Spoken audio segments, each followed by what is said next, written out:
안녕하세요. 저는 올해로 이혼한 지 3년이 되는 이혼녀입니다. 제가 사연 글을 쓰게 된 이유는 얼마 전 만난 전 남편 덕에 결혼 전의 일들을 떠올렸기 때문이에요. 모든 이혼이 그런 건 아니겠지만 대다수의 이혼처럼 제 이혼 과정도 무척이나 더럽고 찌질했어요. 쿨하게 해결할 수 있었다면 얼마나 좋았을까요? 하지만 그러기에는 너무 많은 것이 엮여 있었고 구질구질하게 널려 있었던 게 문제였죠. 저와 남편은 대학교 캠퍼스 커플이었어요. 보통 CC라고 부르는 연인 사이였는데 대학 졸업 후 바로 아이가 생기는 바람에 어린 나이에 결혼하게 된 경우에 해당해요. 보통 어릴 때 결혼하면 나중에 안 맞아서 힘들다고 하는 사람도 많은데 저희는 정말 30대 후반까지 이 결혼을 잘 이끌어왔어요. 서로가 잘 맞는다기보다는 잘 맞춰주는 사람들이었고 둘 다 소란스러운 걸 싫어했기 때문에 그 결이 잘 맞았던 것도 있었죠. 어려서 만나서 같이 고생해서 결국 자가로 집 마련한 것도 서로 돕지 않았다면 가능하지 않았을지도 모르죠. 공동명의로 된 제 집을 보며 어찌나 마음이 뿌듯했는지 몰라요. 사실 저는 성미가 급하고 뭐든 닥치는 대로 해결해야 하는 타입이에요. 그래서 조금은 느긋하고 제게 잘 맞춰주는 남편과는 좋은 사이를 유지할 수 있었어요. 성격이 완전히 다르면 오래가지 않는다고는 하지만 남편은 제 성격을 다스려줄 수 있는 그런 포용력도 있었거든요. 그런 남편에게도 장점 같은 단점이 있었는데 한 가지에 빠지며 아주 그것만 깊게 좋아한다는 거였어요. 그렇지만 그것 때문에 저희 사이가 틀어지거나 한 적은 절대 없었어요. 남편이 저를 포용하듯 저도 남편을 존중해줘야 한다고 생각했거든요. 남들이 보기에는 꽤 이상적으로 보이는 저희 가정에 문제가 생긴 건 첫째 아이가 유치원에 가던 해에 일어났어요. 그 당시 저는 둘째를 가지려고 애쓰고 있었어요. 남편이 외동아들이고 시댁에서는 그런 남편 때문인지 아들을 원하더라고요. 물론 첫째 딸도 무척 좋아해 주셨어요. 그렇지만 그것과는 별개로 아들이 하나 있었으면 좋겠다는 뜻을 은근히 내비치셨거든요. 솔직히 둘째는 저도 바라는 상황이었고 딸이든 아들이든 하나는 더 가지자고 생각하던 참이었는데 잘 되지 않았어요. 저와 남편에게 문제가 있어서라기보다는 남편이 너무 바쁜 탓이었어요. 그래도 짧은 시간을 이용해 집안일에 신경을 쓰려고도 했고요. 저는 그러려니 했답니다. 본래도 이런 식으로 바빴다가 좀 한가했다가 왔다 갔다 하는 직업이었거든요. 그런데 하루는 남편이 제게 용돈을 좀 달라고 하더라고요. 사실 저희는 경제권을 완전히 합친 게 아니었어요. 우리는 월급이 얼마인지 오픈하고 생활비로 쓸 금액과 목돈으로 모을 금액을 정확히 정한 다음 딱 반씩 서로 부담해서 돈을 모으기로 했거든요. 나머지 월급은 알아서 쓰고 그걸로 뭘 하든 상관없다였고요. 생활비는 둘이 합쳐 150만원, 목돈 모으는 것도 둘이 합쳐 150만원, 월급에서 150만원을 가게에 제출하고 나머지는 알아서 쓰도록 한 거였어요. 그리고 1년마다 생활비가 더 붙을 것 같으면 좀 더 늘리고요. 이런 식으로 가계부를 키워왔거든요. 그런 상황에서 남편의 용돈 요구는 당황스러운 일이었어요. 저보다 돈을 많이 버는데 그 돈이 다 어디로 갔을까요? 그래도 가끔 그럴 수 있을 거라 생각하며 남편에게 용돈을 줬어요. 그렇게 그달은 넘어가나 싶었는데 그 다음 달에는 생활비마저도 넣어주지 않더군요. 이상하다고 생각했어요. 혹시 뭔가 또 하나에 빠져서 돈을 많이 쓰고 있나 싶었는데 이렇다 할 바뀐 점이 없어서 잘 모르겠더라고요. 그래서 남편 몰래 남편의 카드 내역을 한번 확인해 봤거든요. 그런데 보통 음식점, 편의점, 마트, 인터넷 쇼핑몰이 전부인 카드 내역에 보험금으로 빠져나가는 항목이 엄청 많더라고요. 금액대도 높아서 순간 당황했죠. 남편은 결혼 전에 보험을 2개 가지고 있었어요. 자동차 관련 보험 제외하고요.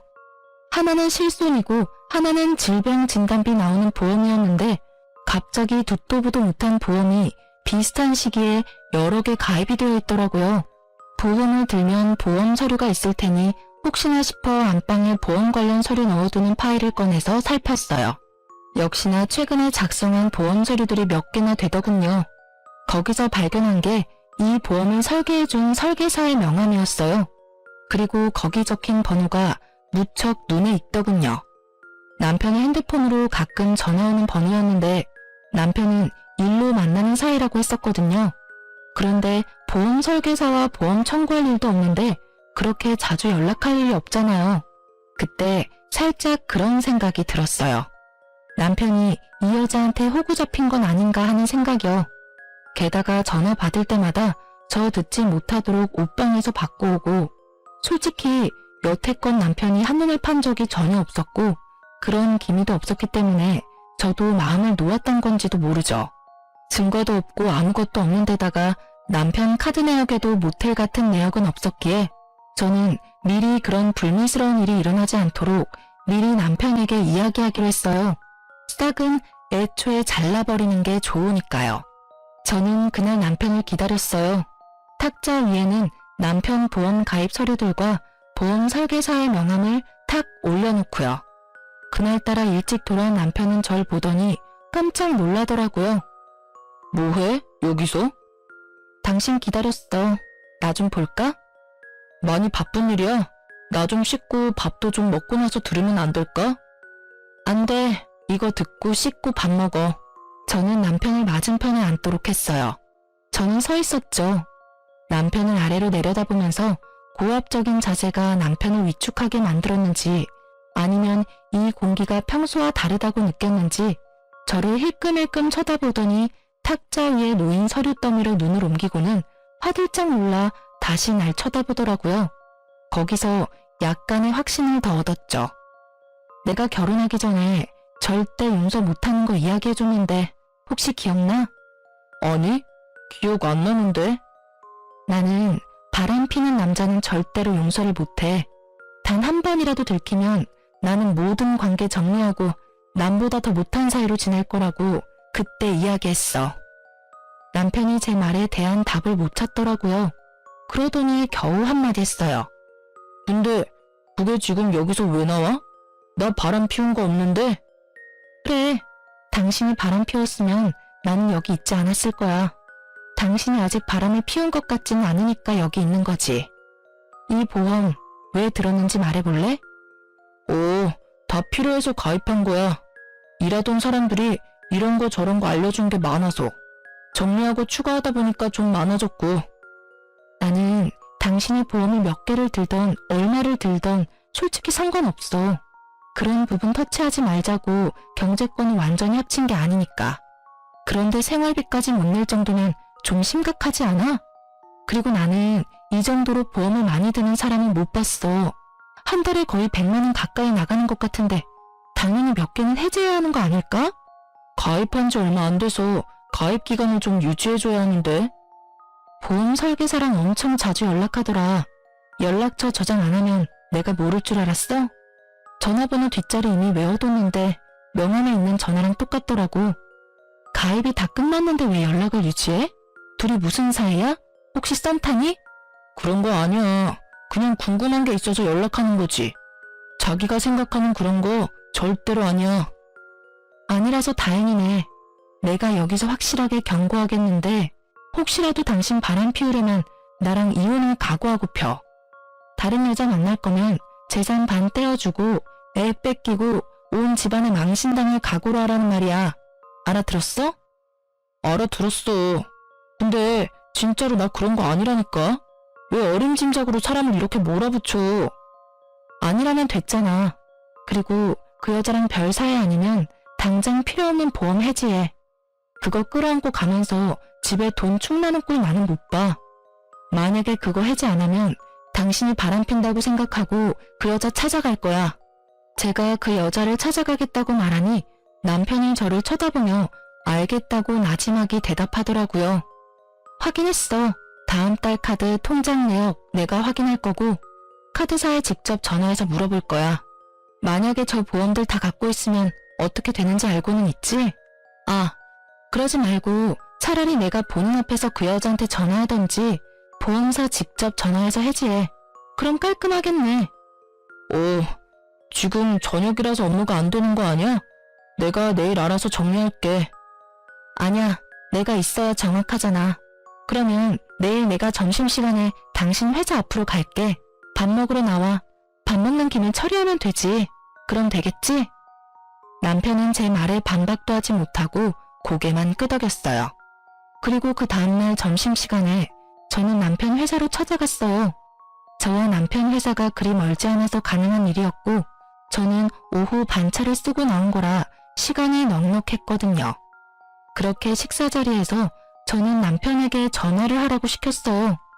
누가 봐도 하기 싫은 거 억지로 하는 얼굴로 남편이 보험회사에 전화해서 가입한 거 다 해지한다고 하더군요. 그리고 몇 개 해지를 하고 나서야 저는 방긋 웃어줬어요.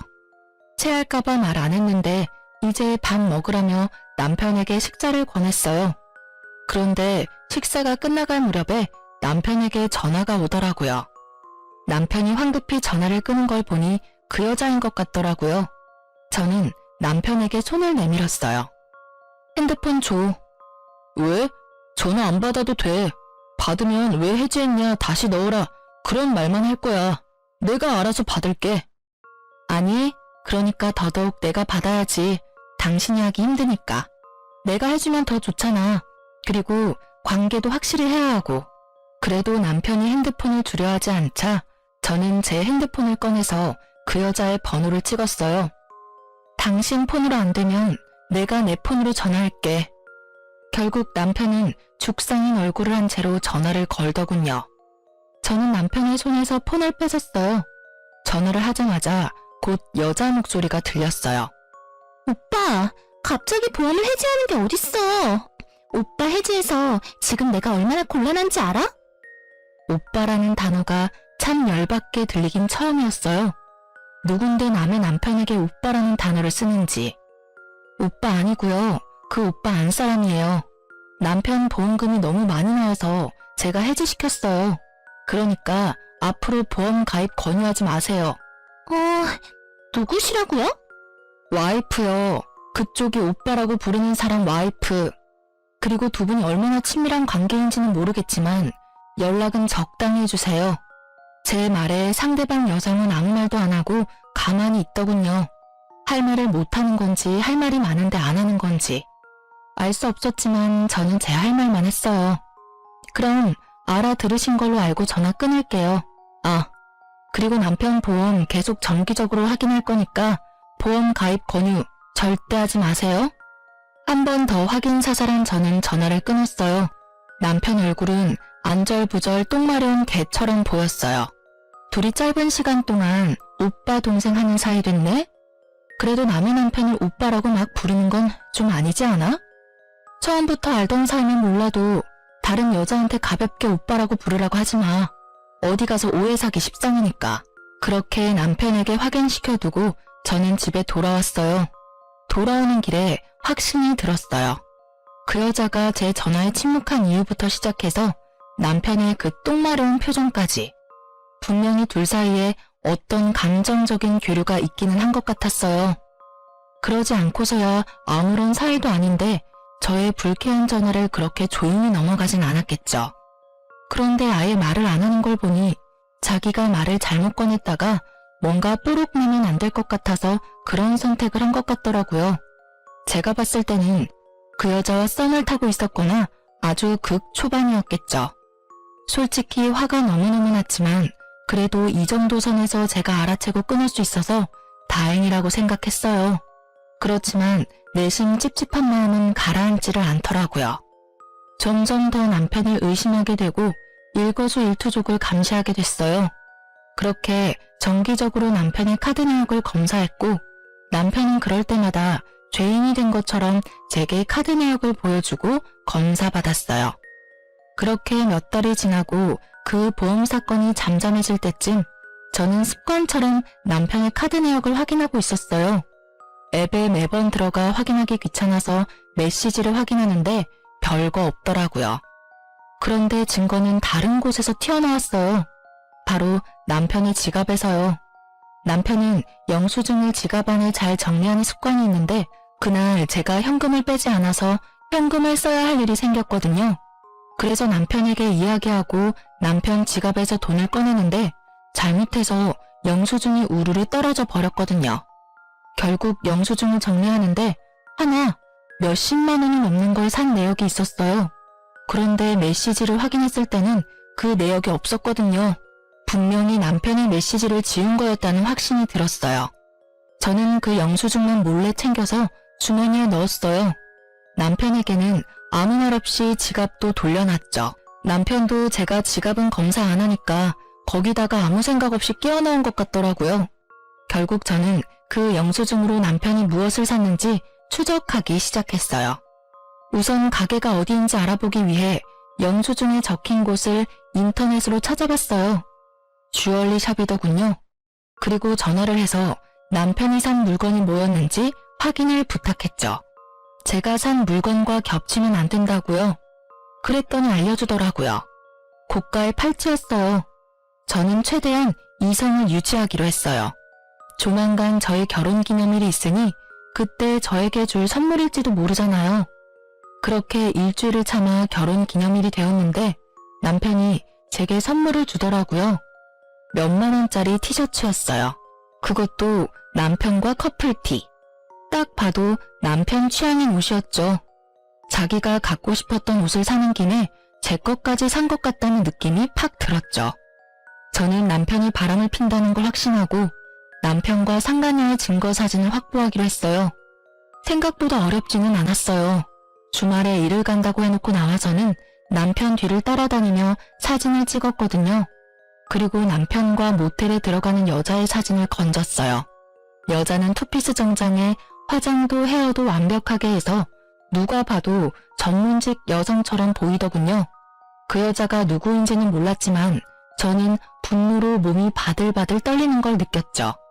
그때 그렇게 주의 주고 바람 피우면 끝이라고 이야기까지 했는데 아예 제 말은 무시하고 또 여자랑 바람을 피고 있었으니 남편에게 모든 걸 터뜨리기 위해 좀 더 증거를 모으려던 그때 친정엄마에게 전화가 왔더라고요. 너 혹시 요새 보험하니? 응? 그게 무슨 소리야? 보험이라니. 아니, 김서방이 나더러 보험 하나 들라고 해서 들었는데 금액도 너무 비싸고 나한테 필요 없더라고. 내 보험 관리해주는 설계사한테 이야기했더니 굳이 안 들어도 된다는데 김서방이 그렇게 들라고 해서 일단 가입을 하긴 했는데 아님 김서방이 보험 쪽으로 직업 바꿨어? 저는 친정엄마의 말에 열이 팍 오르는 걸 느꼈어요. 최대한 가라앉혔던 분노가 터져서 진짜 미칠 것 같더라고요. 또 보험. 더 이상 가깝게 지내지 말라고 경고했건만 여전히 만나는 것도 모자라 남편을 통해 저희 부모님까지 건드린 여자. 제 눈이 돌아버리는 것도 당연했던 건지도 모르죠. 우리 남편이 엄마한테 보험을 들라고 했다고?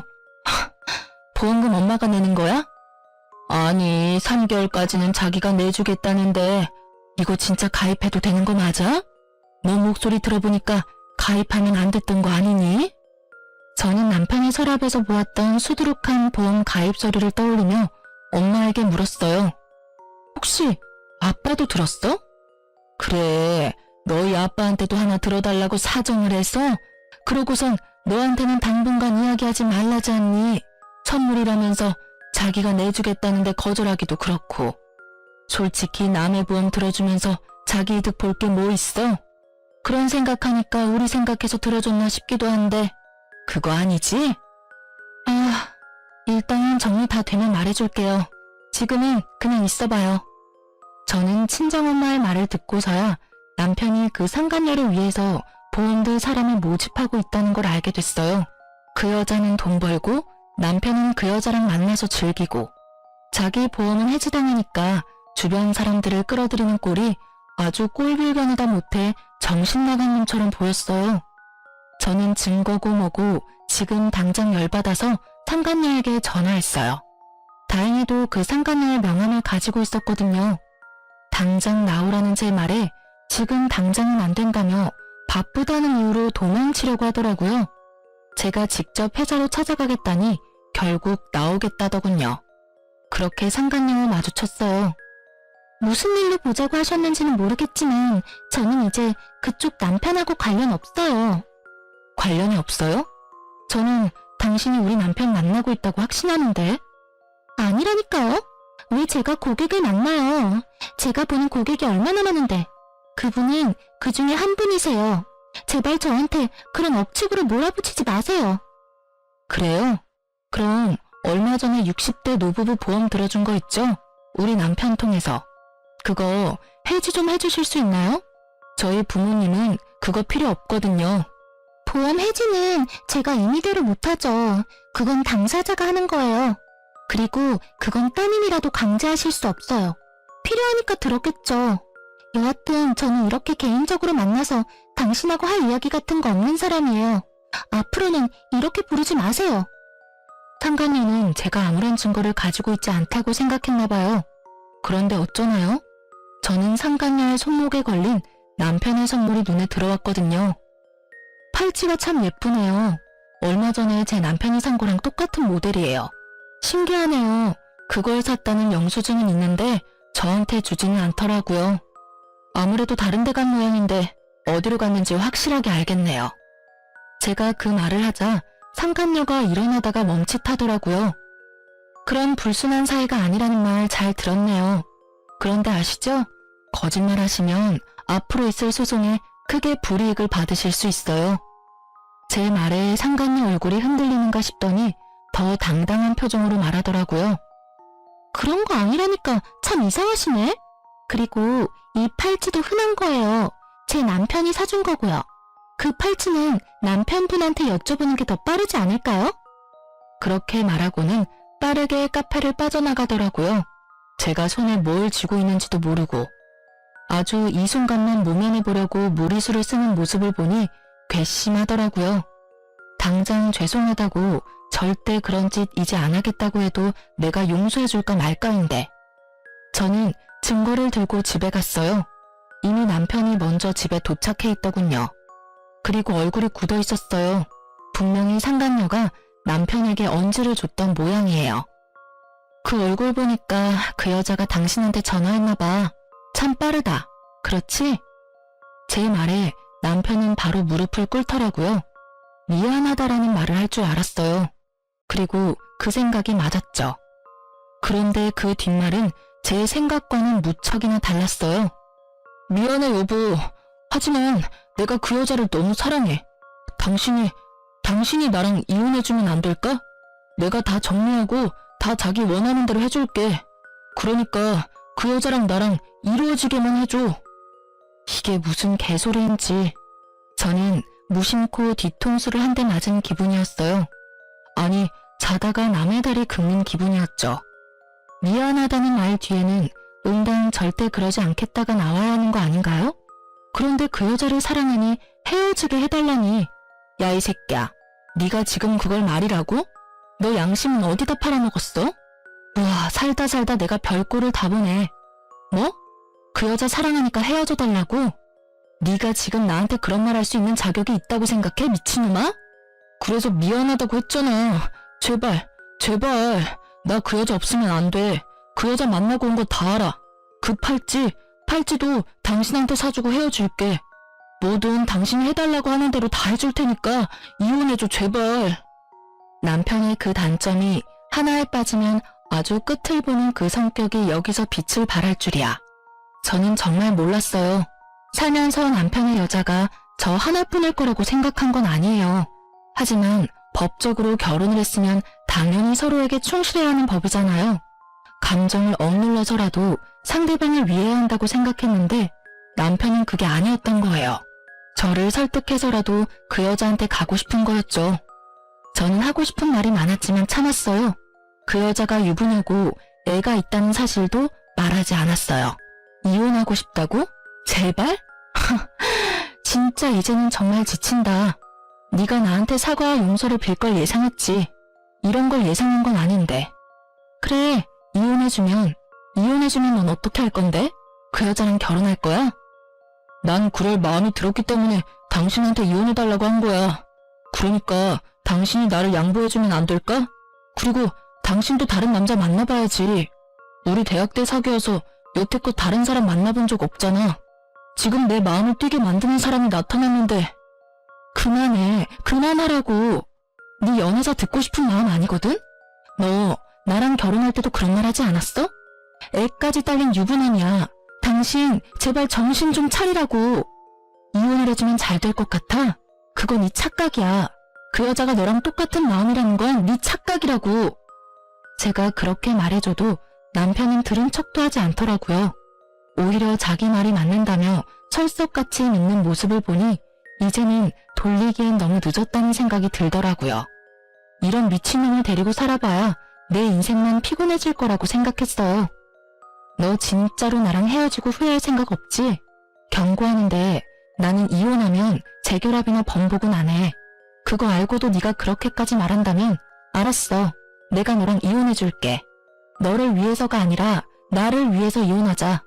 대신 내가 원하는 거 다 해주기로 한 거 잊지 마. 많이 안 바래. 재산 반으로 분할하고 애 친권 양육권은 내가 가져갈 거야. 그리고 위자료 내놔. 그때 내가 이야기했지. 그럴 각오로 바람 피웠을 테니 위자료까지 싹 다 받아갈게. 남편 얼굴에 화색이 돌더군요. 솔직한 말로 이혼 안 해주고 남편을 계속 괴롭혀주고 싶었는데 남편이 그 여자 상황을 모르는 것 같으니 그냥 이혼하기로 한 거였어요. 이혼하고 자기 마음대로 아무것도 되지 않으면 이중으로 고통받을 테니까요. 남편과 이야기를 끝내고 그 다음날 저는 상간녀의 집 앞에서 상간녀를 기다렸어요. 집은 당연히 뒤를 캐서 알아냈죠. 그렇게 상간녀 집 앞에 있는데 그 여자가 한 남자랑 팔짱을 끼고 돌아오고 있더라고요. 제가 먼저 말을 걸었어요. 안녕하세요. 우리 이야기 좀 할까요? 제 등장에 상간녀 얼굴이 사색이 되더니 할 말 없다며 집으로 들어가려고 하더라고요. 남편분인 것 같은데 인사라도 드릴게요. 지금 이야기 안 하면 다른 쪽으로 인사드릴 건데 그거라도 괜찮으면 그렇게 하시고요. 제 말에 압박을 느낀 상간녀가 남편을 집으로 돌려보내고는 저와 카페로 갔어요. 이번엔 무슨 일로 오셨어요? 저 진짜로 그 사람이랑 아무 사이 아니라니까요. 이렇게 괴롭히면 경찰 부를 거예요? 경찰 부를 필요 없고 남편이랑 헤어지기로 했으니까 빨리 저희 남편 데려가서 결혼하세요. 저한테 당신을 너무 사랑하니까 제발 저랑 헤어져 달라고 하더라고요. 저도 받을 거 다 받고 헤어지기로 하는 거니까 신경 쓰지 않아도 되고요. 지금 무슨 말씀하시는 거예요? 전 그 사람이랑 아무 관계 아니에요. 그리고 방금 보셨다시피 아까 그 남자가 제 남편이고요. 어떻게 제가 그 사람이랑 결혼을 해요? 발뺌하지 마세요. 어차피 저 증거 다 갖고 있거든요. 솔직히 말해서 저번에 대화할 때도 증거 다 있었어요. 일부러 꺼내지 않았어요. 너무 숨어버리면 못 찾잖아요. 아니, 두 사람이 싸우는 거면 둘이서 이야기하고 끝내야지. 왜 아무 상관없는 저한테 이러는 건데요? 상관이 왜 없어요? 나 그쪽한테 상간녀 소송할 건데 상관 있지 않아요? 미쳤어요? 저희 그런 사이 아니라고요. 이 여자 미쳤나봐. 저는 상간녀 앞에 모텔 들어가는 사진, 남편과 뽀뽀하는 사진을 올렸어요. 상간녀 얼굴 순식간에 변하더라고요. 남편이랑 재혼할 거죠? 남편은 그렇게 말하더라고요. 대단하시네요. 남편 애 있으면서 불륜의 재혼까지. 언제 남편한테 이야기하실 거예요? 먼저 이야기하세요. 그 뒤에 상간녀 소송해드릴게요. 일부러 그렇게 말했어요. 그 여자가 진짜 남편과 만나고 싶은 마음이 있는지 확인하려고요. 이보세요. 저는 제 가정 깨트릴 생각 요만큼도 없어요. 그 사람이 그렇게 생각하는 건 본인 생각이지 제 생각이 아니라고요. 아니 도대체 누가 엔조이랑 결혼을 해요? 키지도 않아. 그냥 쿨하게 만나자고 하더니 결국은 이딴 식으로 질척하게 굴고. 우리 남편 알면 진짜 당신들 다 고소 고발해버릴 거야. 흥분하는 상간녀의 말들은 모두 녹음되고 있었고 저는 그런 상간녀에게 한마디 했어요. 그럼 당신은 진심이 아니고 남편과 헤어질 생각도 없다는 거죠? 네, 저는 남편과 헤어질 생각 조금도 없어요. 상간녀는 그렇게 말하며 가버렸고 저는 집에 돌아와 남편에게 녹음 내용을 들려줬어요. 남편은 그 대화를 듣더니 부들부들 떨더라고요. 처음에는 아니라고 그냥 불륜인 거 들킬까봐 거짓말한 거라고 하더니 상간녀로부터 문자 한 통 받더니 완전 흥분하더라고요. 앞으로 연락하지 마 라는 문자였죠. 남편 열받아서 상간녀에게 전화했지만 결국 전화는 이어지지 않았고 남편은 분을 못 참겠는지 뛰쳐나가더라고요. 두 사람이 어떤 대화를 나눴는지는 모르겠지만 저는 제 일을 해야 했죠. 저는 남편을 향한 이혼 서류를 작성하고 변호사를 만나고 왔어요. 집에 돌아오니 남편이 저를 기다리고 있더군요. 자, 이거 받아. 오늘 내로 작성해줘. 저는 이혼 서류를 건넸어요. 남편이 그 자리에서 무릎을 꿇더라고요. 여보, 미안해. 나 버리지 마. 그 여자가 남편이랑 애가 있는 사람이라는 것도 처음 알았어. 나는 우리만 헤어지면 그 여자랑 결혼할 수 있을 줄 알았어. 나는 진짜로 그 여자가 그렇게 생각하는 줄 몰랐어. 우리 이렇게 가벼운 사이 아니잖아. 내가 잠깐 정신 나갔었나 봐. 그런 말 한 거 다 내 진심은 아니야. 미안한데 버리는 건 내가 아니라 너지. 나는 상처받고 버림받기까지 하고 너한테 이혼해달라는 요청까지 받은 여자야. 불쌍해도 내가 당신 몇 배는 불쌍하지 않아? 왜? 그 여자가 안 받아준다니까 나랑 헤어지기 싫어? 근데 어쩌지? 나는 당신 보험이 되기는 싫은데. 남자가 한 입으로 두말하는 거 아니라고 했어. 그냥 헤어지자. 네가 꺼낸 말이니까 마지막까지 네가 책임져. 완고한 제 말에 남편이 흔들리더라고요. 그치만 난 사기를 당한 거라고. 그 여자가 날 꼬시면서 자기는 결혼도 안 한 싱글이라고 했어. 나도 그걸 믿었고. 그래서 그 여자 일을 도와줬던 것뿐이야. 나는 정말로 그 여자한테 당한 거야. 그래. 그런데 넌 나한테 뭘 이야기하고 싶은 거야? 네가 사기당했다는 걸 말하고 싶은 거야? 웃기지 마. 너는 유부남이야. 애 딸린 유부남. 상식적으로 생각해봐도 누가 어떻게 꼬시든 넌 넘어가면 안 되는 거지. 네가 그 순간 떠올렸어야 할 사람은 나랑 내 아이잖아. 그런데 넌 그 여자한테 홀라당 넘어갔잖아. 그 여자가 널 꼬시려고 했다 하더라도 네가 철벽 쳤으면 그럴 일 없지. 네가 그 여자한테 여지를 줬으니 이런 일이 벌어진 거 아니야?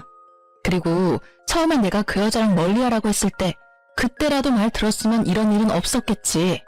다 네 손으로 이렇게 엉망으로 망쳐놓고 왜 네가 피해자인 것처럼 굴어? 속 뒤집어지게?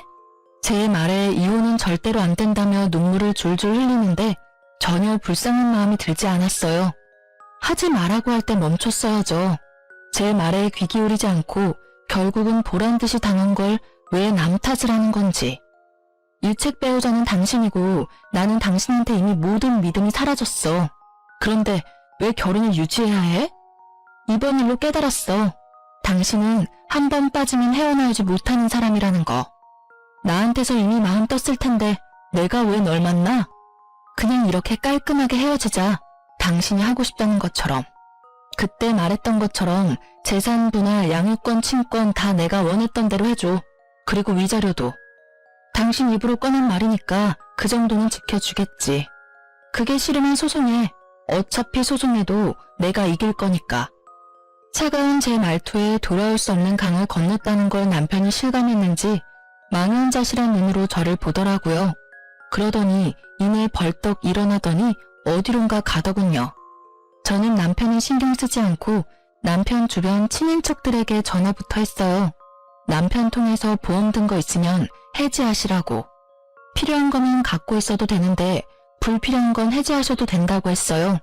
전화를 돌려보니 친정 어른 2분, 시댁 어른 2분에 본인 가족 중에 고모, 삼촌, 조카들까지 싹 다 들어줬더군요. 결국 그분들도 다 보험을 해지했어요. 그렇게 저는 집에서 짐 정리를 하고 있었어요. 이 집에 애착은 있었지만 남편놈과 함께 지내고 싶은 마음은 눈꼽만큼도 없었거든요. 짐 정리하는 도중에 전화가 오더군요. 그 상간녀였어요. 여보세요? 당신 남편 좀 데리고 가요. 왜 여기 와서 이 난리를 피우도록 만들어요? 제가 그 남자랑은 진지한 사이 아니라고 말했잖아요. 그런데 왜 우리 집까지 찾아와요? 흥분한 채 말하는 상간녀에게 저는 코웃음을 쳐줬어요. 다 자기가 스스로 만든 업보인 걸 누구 탓을 하는 건지. 이렇게 보면 남편이나 이 여자나 똑같은 족속들이에요.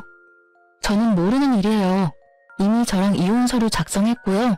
집에 찾아갔으면 잘 달래서 돌려보내시면 되잖아요. 남자 후리는 거 잘하면서 그 정도도 못해요? 여태까지 단물 쓴물 다 빨아먹었으면서? 누가 단물 쓴물 다 빨아먹었대요? 그리고 이혼 서류 작성했어도 당신이 와이프잖아요. 여기 와서 빨리 이 사람 좀 데리고 가요. 저희 남편한테 이야기하겠다면서 협박하잖아요. 그건 그쪽이 알아서 하셔야죠. 남편에게 들키기 싫었으면 그런 짓을 하지 말았어야지. 재미 볼 건 다 봐놓고 나중에 와서 이러는 거 너무 웃기다고 생각하지 않아요? 그것도 불륜남 와이프한테 전화해서 무슨 하소연할 게 있다고? 그래도 들켰으니 차라리 다행이네요. 저도 상간녀 소송 곧 진행할 거라서요. 집으로 보내드릴까 회사로 보내드릴까 고민 중이었거든요. 그래도 이미 들켰으니 집이 낫겠죠? 제 말에 상간녀는 씩씩거리는 소리만 낼 뿐 대답 하나 제대로 못하더군요. 아니라고 몇 번을 말해요. 지금 당장 저 남자 데리고 가라고. 결국 소리를 꽥 지른 상간녀에게 저도 소리를 질렀어요. 이게 어디다 대고 명령질이야? 네 알아서 하라고. 당신이 만든 거잖아, 이 모든 상황이. 왜 나한테 지랄이야? 나한테 괜히 열내지 말고 열심히 네가 싼 똥이나 치워, 이 상간녀나. 앞으로 이런 시답잖은 일로 절 귀찮게 굴면 나까지 거기 가서 깽판 치는 수가 있으니 2번 다시 연락하지 마. 알겠어? 남편은 저에게 거절당하고 화가 나서 상간녀 집을 찾아간 모양이더라고요. 결국 상간녀 남편이 알게 된 건지 핸드폰 너머로 남자의 목소리가 들리는데 아주 난장판이더라고요. 욕설이 난무하고 여자는 아니라며 사정사정하고 남편은 보란듯이 증거사진 보라며 난리고 그 혼란스러운 상황이 너무도 귀에 쏙쏙 들어오더라고요. 이왕이면 직접 눈으로 보고 싶었는데 딱 제가 바랐던 그림이었거든요. 남의 가정 파탄내놓고 자기 가정 지킬 수 있을 거라 생각했다면 그거야말로 오산이죠. 그렇게 저와 남편은 무사히 이혼했답니다.